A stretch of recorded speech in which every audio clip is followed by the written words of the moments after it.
Hey everybody, this is Edwin Marino of IncomeTips, and I am here today with Paul Thomson. He's an online course specialist, and as a person who has just launched my first course, I think online courses are a great way of creating some kind of a business around your expertise. And so what I hope to ask Paul here is some questions about how to go about starting an online course. What kind of topics, what are the things to consider? So yeah, Paul, how's it going? How are you? Really good, mate. It's rainy season over here in Bali at the moment, but the clouds have parted for a while. Yeah, it's going good. Business is great. Lots of people building courses. Black Friday was super busy. Everyone was launching their products and trying to sell anything they could. So it's been a really, really fun end to the year. Thanks so much for having me. I'm really excited to chat.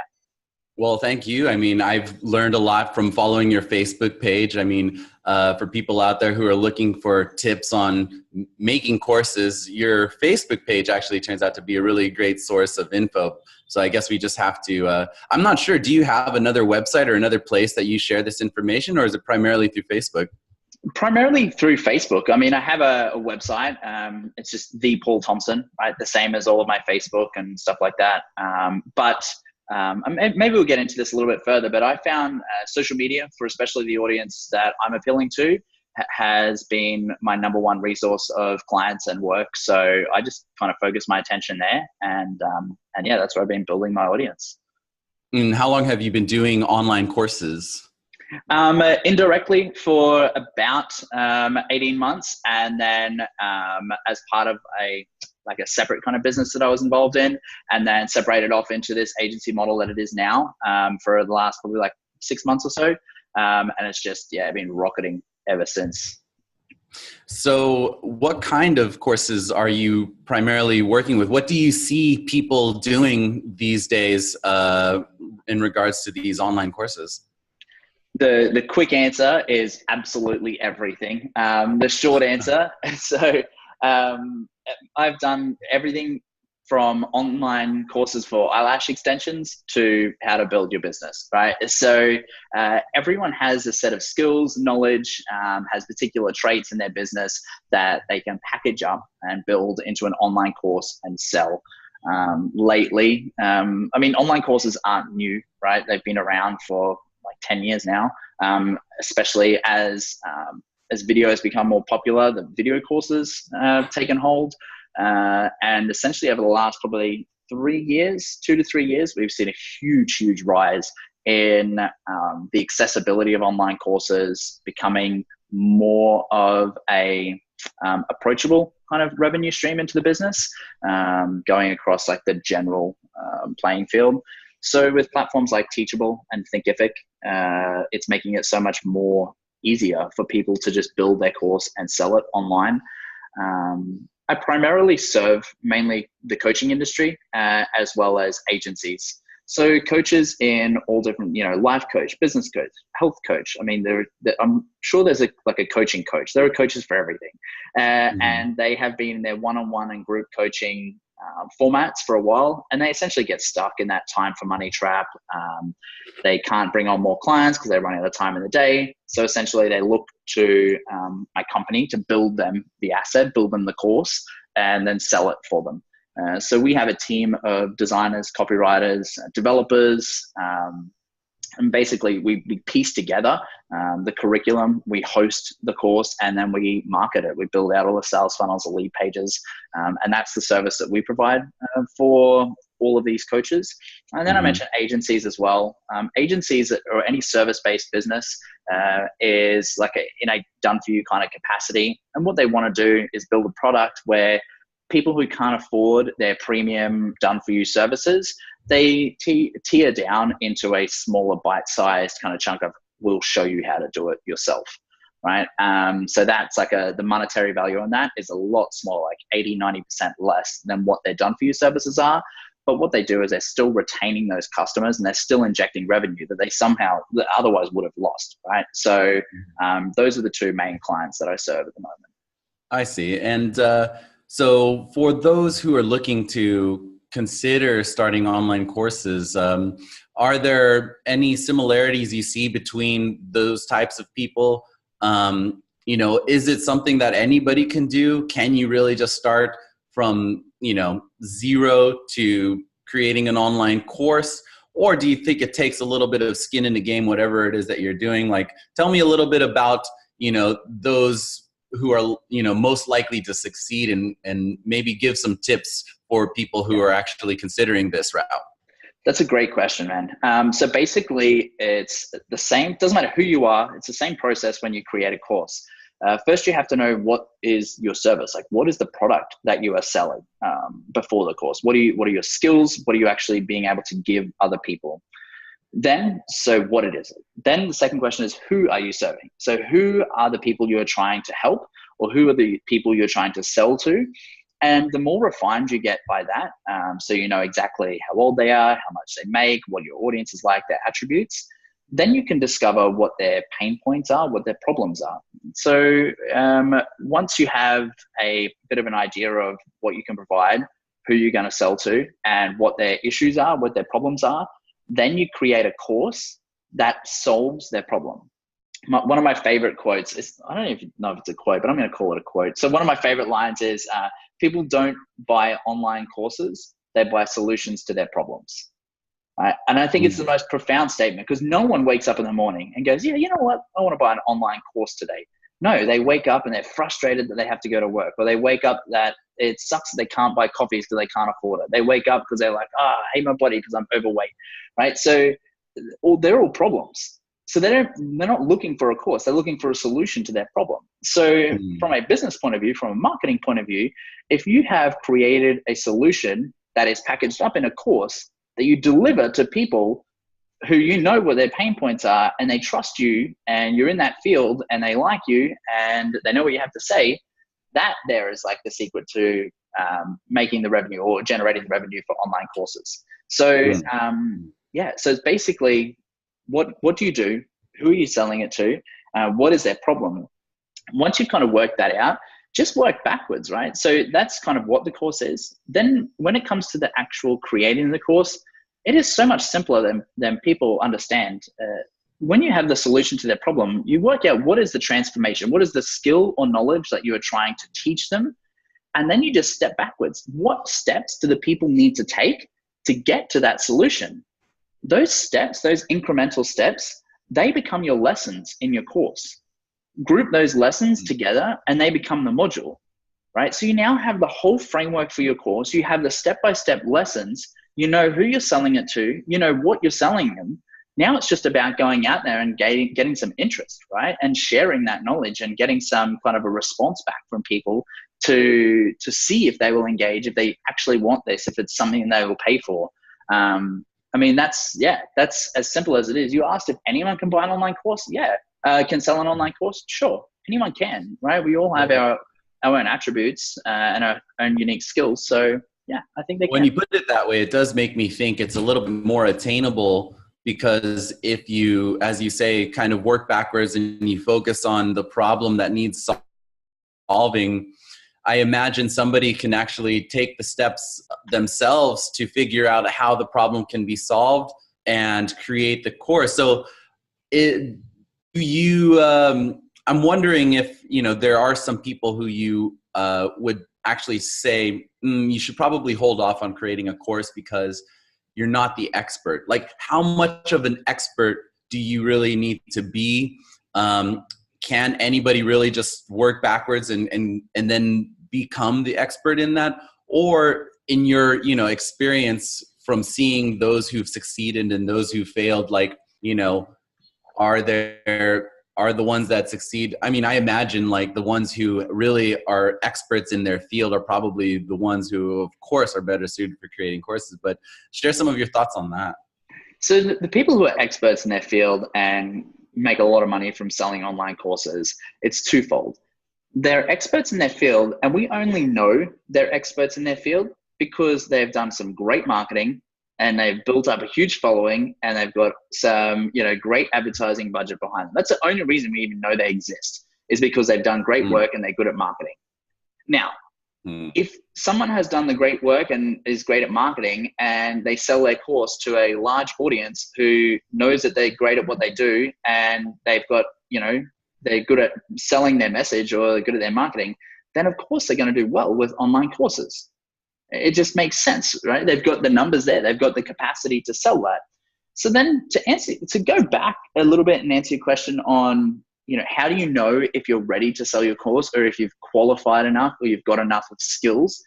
There are billions of people on this planet, right? So, and like so many hundreds of millions of people connected to the internet every day.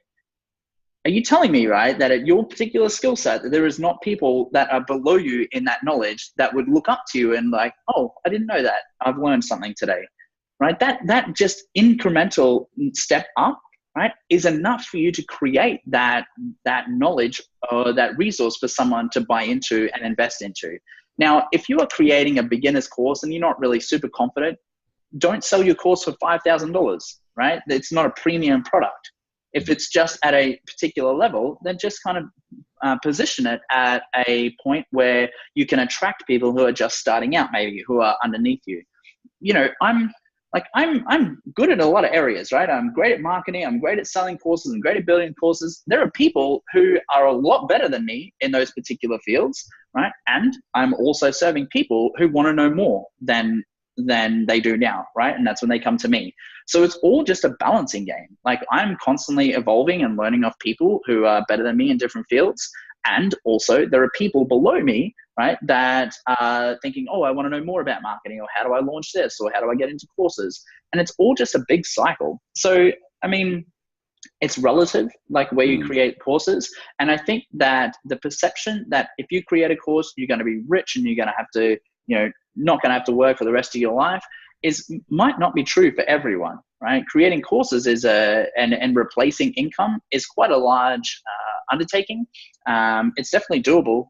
I've got I don't know, it's like a post somewhere. I think I even created like a PDF of it, but how to create like $100,000 from online courses with just 3 courses. One of them was free, right? It just kind of staggers out the minimal numbers that you need to sell to be able to generate $100,000 in revenue a year, which for most people is enough to, support a family and kind of carry a small family through the world. So it's doable and it's not unachievable, but having $1 million launches, you need to have a 5 million following to have $1 million launch, right? It's relative, and there is perspective that needs to be kind of brought in there.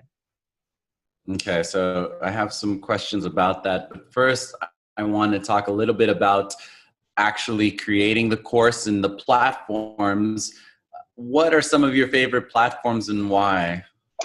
The 2 that I would always go for are Thinkific and Teachable. They are both pretty much on par with each other in terms of functionality. They are, they're the best in the world at this point in time for course hosting.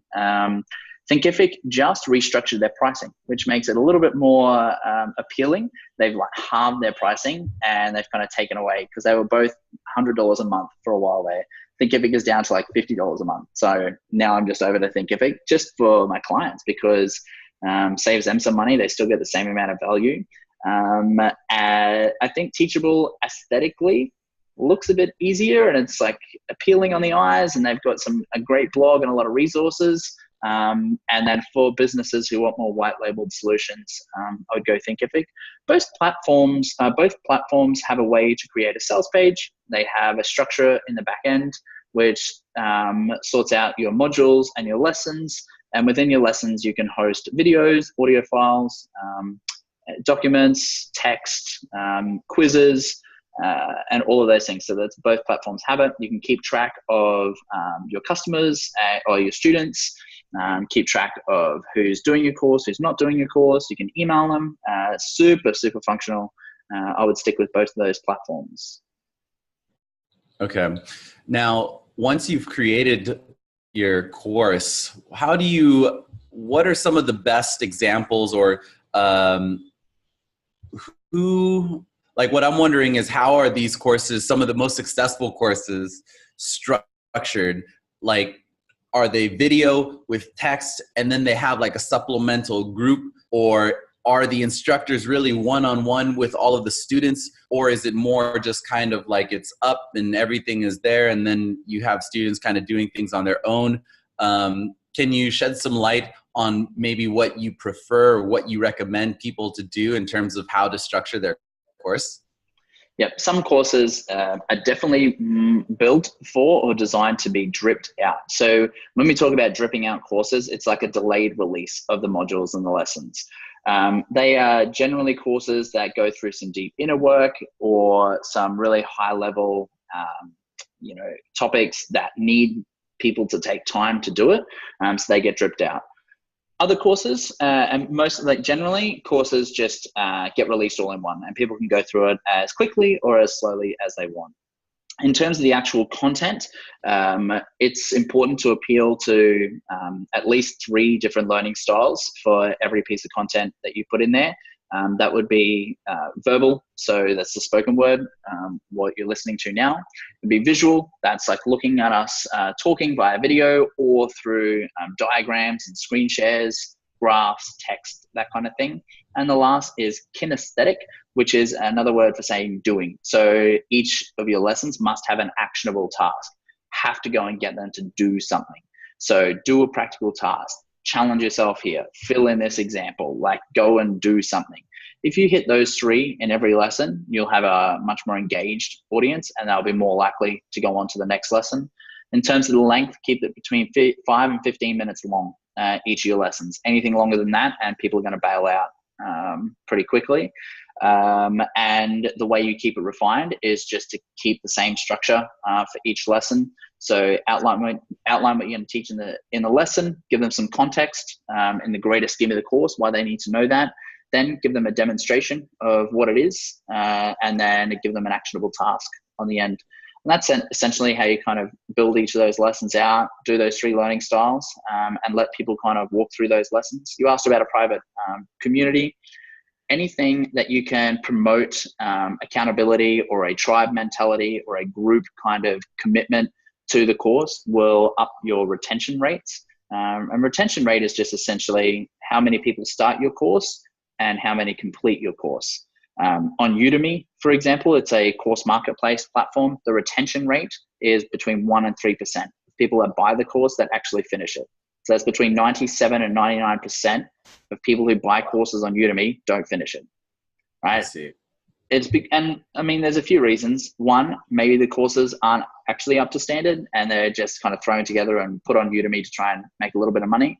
And second of all, most of the courses on Udemy are discounted by like 97%, right? And they're $9 courses instead of $200 courses. So that there doesn't give any weight to the significance of the course. If there's no investment in the course, then people are generally not going to be inclined to finish it, which is why I always say, even now, I'm still pretty confident of this, like do not ever sell your course for less than $99. That would be the bare minimum. Because, you've got teenage influencers selling Lightroom presets on their Instagram for like $49. Right? And yet I see courses selling for $39. It just doesn't make sense. Just in the grand scheme of the economy, it's baffling. So if you never sell a course for less than $99, that's a pretty good rule of thumb. I think anywhere between the $200 to $500 range is like a comfortable price for people to invest in courses at the moment. For like your average general price of courses, and then around the $1,000 mark is where your premium courses start. Okay. All right. So then the next question that I have for you is about marketing. So once you've created the course and once you are ready to get students, what are some of your tips on actually getting the course out there and finding these students?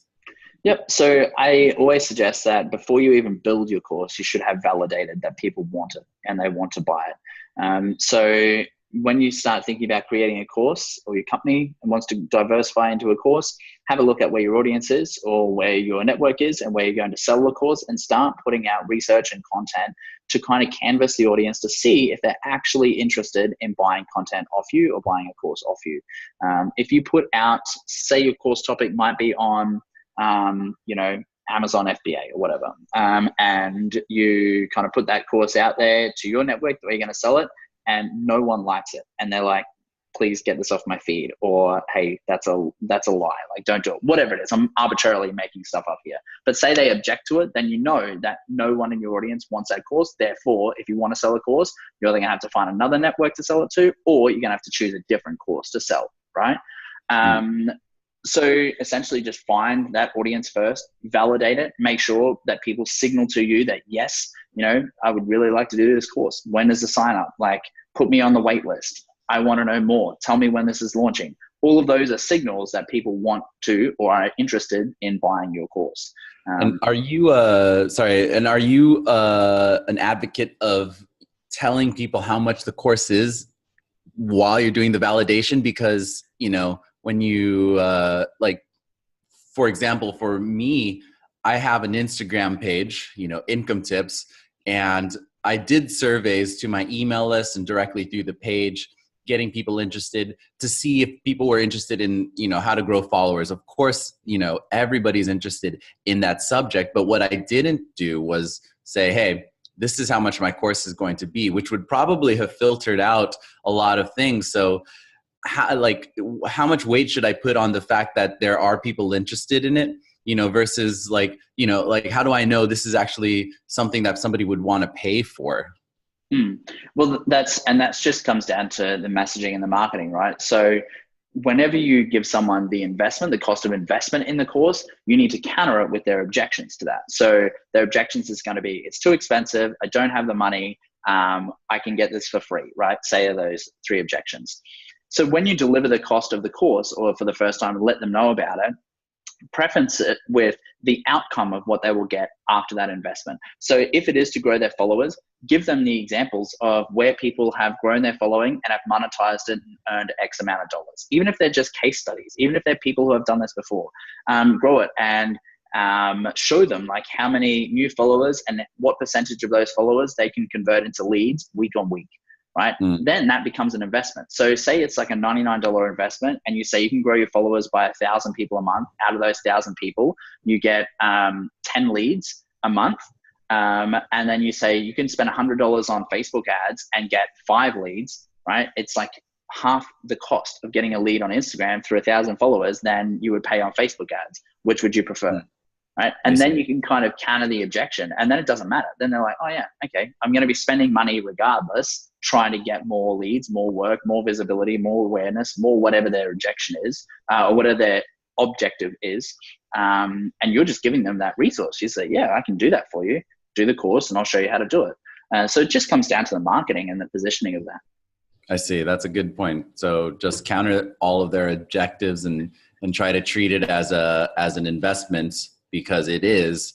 The course that you're creating is solving a problem, which the price that they pay should be worth it. So that's actually a really good point, even for me in my course. So going back to the whole marketing thing, then is there anything you recommend specifically? Like, do you do influencer marketing? Do you do Facebook ads? Are you on LinkedIn, Quora? Like, what are some things that you recommend people to do to start getting their name out there?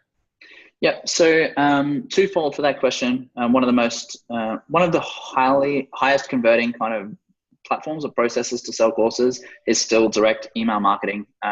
Is once you get them on the list, and it's that list has been segmented out into people who are interested in your course.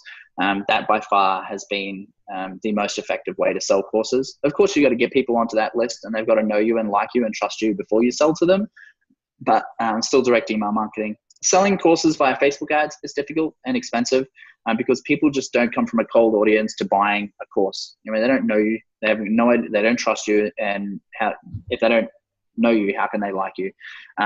So that's always a difficult hurdle. However, using Facebook ads to run them into a freebie or an opt-in or an email sequence kind of thing has been proven to be profitable. So if you spend, $500 in Facebook ads and you pull in, 1,000 leads into your email list, well, it's not really, it's like $8 a lead. So say you spent $800 and you pulled in, 100 leads. And out of those 100 you get onto the email list, you probably convert between 1% to 3%. I mean, that's between 1 to 3 people at, you'd have to sell your course for like $300 to make that even plausible, right? And then you made $100 off that $800 investment. So you see how it's a little bit expensive going from a cold audience. From a warm audience, it's a little bit different. And usually what my clients do is they use Facebook ad spend within a course launch to just burn through brand awareness. We just absorb the cost and what they generate from the course.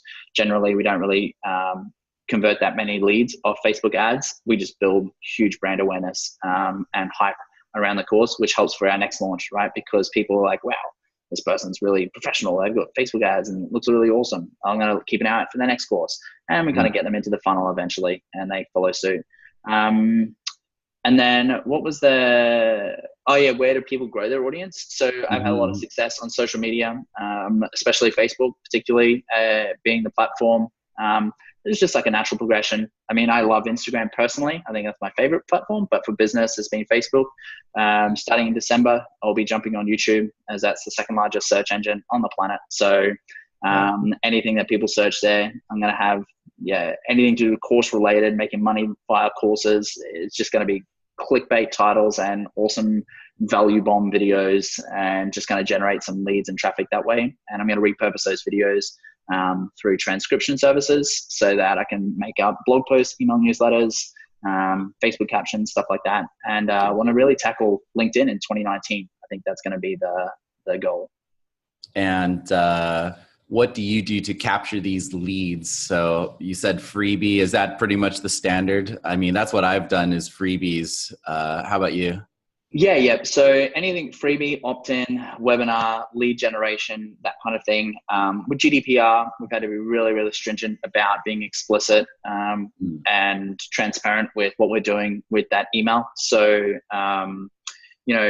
giving them every opportunity to opt out and recognize that this is a start of a sales funnel, that we're going to be marketing to them is really important because the clients that I serve are, multi-million-dollar businesses, and we just can't play around with that kind of thing. So just even for the little guys starting out, if you've never done it before, it's still super important. You never know when that can kind of come back and haunt you in your business career if it starts to take off, and then 2 years later the GDPR comes knocking on your door. So always give them a chance to opt out or to recognize that it's a marketing funnel.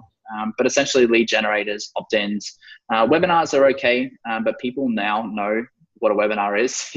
If you sign up for a webinar, you know that you're going to get sold into something at the end of it, which is fine. And because I've seen it work really well, where in the copy and stuff for the webinars, in the funnels, they're just transparent. They say, look, we've got a product we're launching. In the meantime, we want to show you this awesome value via this webinar, and then we'll tell you more about the product. It's just, we know what you're here for, when you know what I'm here for, and it just kind of gets the elephant out in the room, and then it's fine. People who sign up don't feel like they are being used or kind of pulled along in some coy move. They kind of just get straight into the funnel. But yeah, that's essentially how we've been selling them. Okay, cool. Well, I think you just about covered pretty much everything I think we can talk about in terms of without going really into specifics, but I really appreciate you sharing your knowledge, and hopefully this will be useful to those who are considering doing a course. I mean, I never considered myself a course creator, much less an expert, but there's very much this whole imposter syndrome. So that whole, what you mentioned before about there's always people below you. That's actually, I think, refreshing to hear. And it's something that maybe somebody out there will appreciate. So for those who are more interested in following all of this that you're talking about and to follow you, how and where can they find you? So I'm on social media at the Paul Thomson, ThePaulThomson. And if you search that on Facebook and Instagram, you'll find me there. On Twitter as well, but I haven't used Twitter in years. And then same, my website is thepaulthompson.com.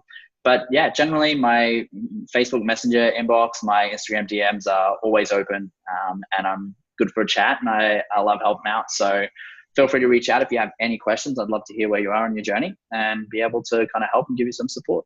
Yeah, and thank you for actually being so responsive and actually chatting through Facebook. I added you on Facebook, and most people who are doing some kind of an online business and have a Facebook or social media account don't really reply. You know, it's not a very common thing for people to actually reply. So I thank you for replying, and You're so welcome, mate.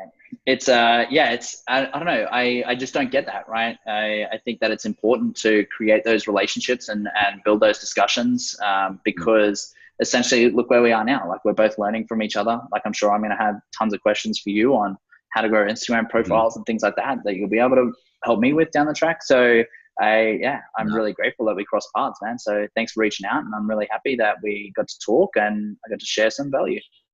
yeah. All right. Well, thank you so much. And I guess that's a wrap. So thank you guys for tuning in. We'll see you guys later.